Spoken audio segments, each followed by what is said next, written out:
administration. 1.5 years ago, His Excellency the President, in his wisdom, appointed the Presidential Working Party on Education Reform. And that particular team was appointed because there were a lot of challenges, right from basic, tertiary, all the way to university.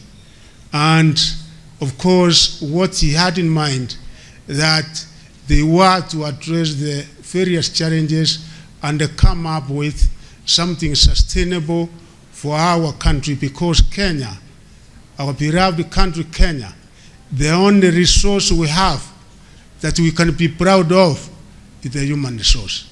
But again, that particular resource we have cannot be of any meaning unless we equip it properly with the kind of skills and the competencies required in order to compete in this 21st century. And Your Excellency, the kind of reforms that we are undertaking in the education sector, in each and every subsector, kind of conforms with what our brother and friend, the Chancellor, is coming up with. And I want to assure Kenyans that all is well, because one such area that was really affecting the education sector, particularly the university subsector, as you are aware, was funding.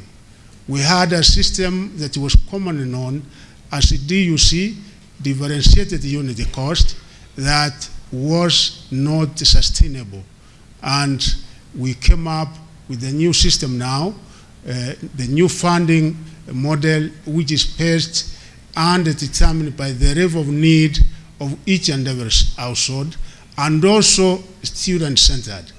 And with that particular system, which the first cycle is over now, having admitted the first years, we are on the second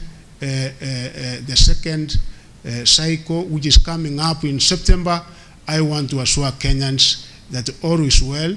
And today we had a meeting of our vice chancellors of all the 40 public universities in Kenya, with His Excellency the President, trying to analyze and assess the success of that particular system. And we are assured that in 2 years' time, we should be able to come out of the financial challenges that we were in, Your Excellency, and our universities are doing well. And there are so many other reforms we are undertaking because, ladies and gentlemen, you are aware that the world now is actually at the 4th industrial revolution. When we ask ourselves, last week, Your Excellency, you know, as chairman of the Commonwealth, I was chairing the Commonwealth group of ministers in London, the 56 countries, and after that, we had the World Education Forum, bringing together all the ministers of the world and top education leaders in the world. And one thing we were saying, as Africans, in this 4th industrial revolution, where are we? What was it that was done during the first, the second, and the third industrial revolution? When we talk of artificial intelligence, where are we?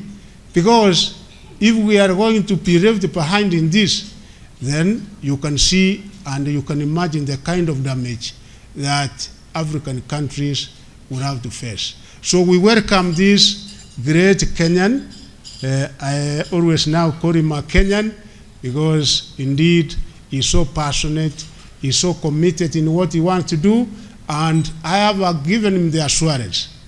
And on behalf of all of you, Your Excellency, I've given him the assurance that as government, we are going to give him 100% support.